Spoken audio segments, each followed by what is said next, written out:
Hai, Assalamualaikum warahmatullahi taala wabarakatuh dan salam sejahtera. So, bertemu saya kembali, Cikgu Daing dalam channel saya Bahasa Kita, Bahasa Melayu. Jadi, apa pelajaran kita pada hari ini? Baiklah, pada hari ini, Cikgu akan ajar tentang analisis kesalahan bahasa. Tetapi, sebelum itu, jangan lupa subscribe Cikgu di Cikgu Daing. Baiklah, pada hari ini cikgu mengambil beberapa topik yang dilakukan oleh masyarakat Malaysia tentang kesalahan-kesalahan ataupun aspek tata bahasa yang sering disalahgunakan oleh pelajar, khususnya pelajar dan amnya masyarakat Malaysia. Topik yang pertama ialah kata pemeri ialah dan adalah. Jadi dalam bahasa Melayu, kadang-kadang masyarakat Malaysia ataupun pelajar menyamakan penggunaan kedua-dua kata pemeri ini. Tetapi hakikatnya dalam bahasa Melayu ada peraturan ataupun rumus yang perlu diikuti. Baiklah, kita terlebih dahulu kita melihat konsep. Konsep ialah hadir sebelum kata nama. Apa dia kata nama? Kata nama contohnya pelajar, penyanyi, guru, Universiti Kebangsaan Malaysia, Universiti Islam Antarabangsa dan lain-lain lagi. Jadi, kalau dilihat daripada paparan yang diberikan antara merah dan biru, penggunaan kata pemeri mana yang tepat? Okey? Rasa-rasanya penggunaan kata pemeri mana yang tepat antara biru dan merah? Frasanya adalah anugerah, adalah masalah, adalah sukan, adalah hamba. Ialah anugerah, ialah masalah, ialah sukan dan ialah hamba. Mana satu yang betul? Apa? Warna biru. Jom kita lihat jawapannya betul atau salah. Ya, ternyata warna biru betul, iaitu penggunaannya ialah anugerah, ialah masalah, ialah sukan, ialah hamba. Sebab konsepnya ialah hadir sebelum kata nama. Dapat? Bagus. Baiklah, seterusnya kita melihat konsep kata pemeri adalah. Adalah hadir sebelum kata adjektif atau kata sendi nama. Jom kita lihat contoh. Antara paparan biru dan hijau, yang mana betul penggunaan kata pemeri adalah? Rasa-rasanya mana yang betul? Adalah baik, adalah disebabkan, adalah pada, adalah untuk, adalah dari segi, ataupun ialah baik, ialah disebabkan, ialah pada, ialah untuk, ialah dari segi. Jadi, apa jawapannya? Warna biru. Jom kita lihat sama ada biru atau hijau yang tepat penggunaannya. Ya, penggunaan yang betul ialah biru, iaitu adalah baik, adalah disebabkan, adalah pada, adalah untuk, adalah dari segi. Konsepnya senang, iaitu adalah hadir sebelum kata adjektif ataupun kata sendi nama. Baiklah, seterusnya kita pergi topik yang kedua, iaitu topik ayat aktif, ayat pasif. Saya percaya ramai yang sudah belajar dalam alam persekolahan tentang ayat aktif dan ayat pasif. Tetapi, masihkah awak ingat bagaimana penggunaannya ataupun penghasilannya? Baik, kalau dilihat dari segi contoh, ayat aktif. Ali menendang bola itu. Ali menendang bola itu. Apa ayat pasifnya? Rasa-rasa apa jawapannya? Ali menendang bola itu ditendang oleh Ali. Bola itu Ali tendang. Wah, pelbagai jawapan yang cuba awak berikan. Baiklah, sekarang kita lihat apakah jawapan yang sebenar. Bola itu ditendang oleh Ali. Bola itu ditendang oleh Ali.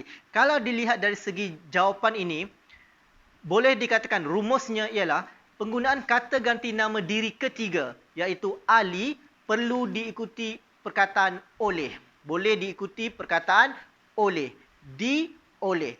Contoh dalam ayat ini, bola itu ditendang oleh Ali. Baik, kita lihat pada contoh yang kedua. Saya membaca buku itu. Saya membaca buku itu. Apa pasifnya? Rasa-rasanya apa ayat pasifnya? Buku itu dibaca oleh saya. Buku itu saya baca. Buku itu saya terbaca. Jadi apa jawapannya? Jom kita lihat apa jawapannya. Wow, sesuatu yang berbeza bukan? Jawapannya ialah buku itu saya baca.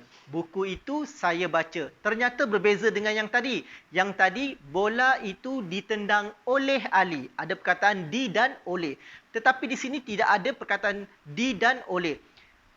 Maka, rumusnya ialah penggunaan kata ganti nama diri pertama tidak perlu penggunaan perkataan oleh ataupun di. Jadi jelas, maka ayat pasifnya ialah buku itu saya baca. Kita pergi pada topik yang seterusnya iaitu kata ganti nama.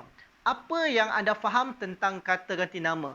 Dalam bahasa Melayu Malaysia, ada 3 kata ganti nama. Kata ganti nama diri pertama, kata ganti nama diri kedua, kata ganti nama diri ketiga. Jadi apa perbezaannya? Bagaimana peraturan penggunaannya? Contoh saya berikan kata ganti nama diri dalam bahasa Melayu Malaysia. Kita ada saya, aku, engkau, kau, anda, beliau, ia, dia dan sebagainya. Jadi, jom kita lihat teks yang diberi. Malaysia dikatakan antara negara terbaik dalam mengawal penularan COVID-19. Ia membuktikan bahawa kerajaan Malaysia bijak dalam mengurus penularan penyakit berjangkit. Kalau dilihat dalam teks ini, jom kita lihat yang mana satu kata ganti nama. Kata ganti nama di sini penggunaannya ia. Ia. Jadi, adakah betul penggunaan ia dalam teks tersebut? Jawapannya salah. Okey. Ia digunakan dalam awal ayat. Kalau dilihat dalam teks ini, ia digunakan pada awal ayat. Maka salah dalam bahasa Melayu Malaysia kerana ia merujuk kepada manusia sahaja, iaitu singkatan daripada perkataan dia. Jadi dalam bahasa Melayu Malaysia tidak dibenarkan digunakan frasa ini menunjukkan, ini membuktikan, ia merupakan. Faham? Tidak boleh digunakan. Maka kita perlu ubah kepada hal ini menunjukkan, keadaan ini merupakan, perkara ini membuktikan dan sebagainya. Kata ganti tunjuk ini, itu dan kata ganti nama ia tidak boleh hadir pada awal ayat. Itu rumus tata bahasa Melayu Malaysia. Bagaimana dengan perkataan ianya? Kita ada kata ganti nama ia, kita ada kata ganti nama nya. Kalau dilihat, ianya salah dalam bahasa Melayu Malaysia. Kerana apa? Kerana kata ganti nama tidak boleh hadir secara bersama serentak. Ia kata ganti nama, nya kata ganti nama. Bila digabungkan jadi ianya. Maka dalam bahasa Melayu Malaysia salah. Hanya boleh salah satu sahaja. Kita pergi pada topik yang terakhir iaitu topik penanda wacana. Penanda wacana apa contohnya? Iaitu saya ambil di sini perkataan justeru kerana perkataan justeru ini banyak mengelirukan masyarakat khususnya para pelajar.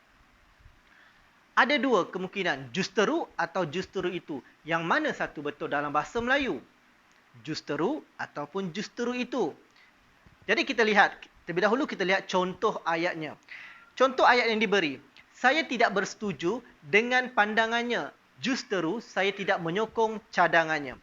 Adakah betul penggunaan justeru dalam teks ini? Rasa-rasanya betul atau salah? Jawapannya salah. Kerana apa?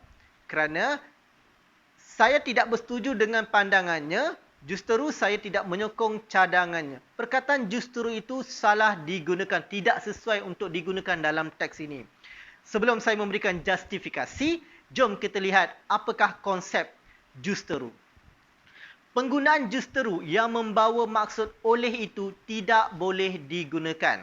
Okey, saya faham apabila awak baca ayat ini, awak akan katakan, saya tidak bersetuju dengan pandangannya, oleh itu saya tidak menyokong cadangannya. Saya tahu awak cuba untuk mengklasifikasikan justeru sebagai oleh itu. Tetapi dalam bahasa Melayu, salah.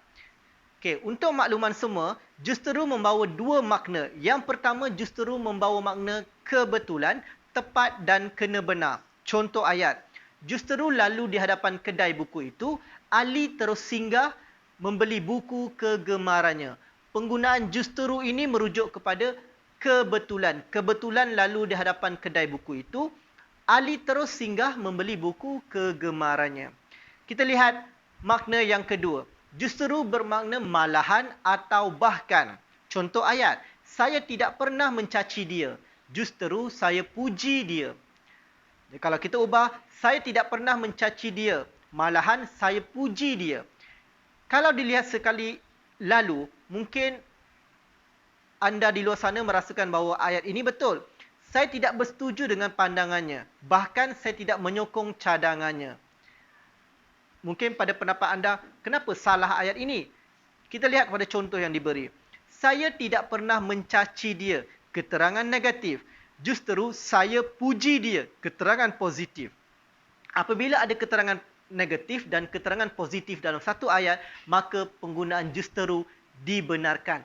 Tetapi berbalik kepada contoh yang diberi, saya tidak bersetuju dengan pandangannya keterangan negatif. Justeru saya tidak menyokong cadangannya. Masih keterangan negatif. Dua-dua keterangan negatif hadir dalam satu ayat. Maka penggunaan justeru tidak dibenarkan.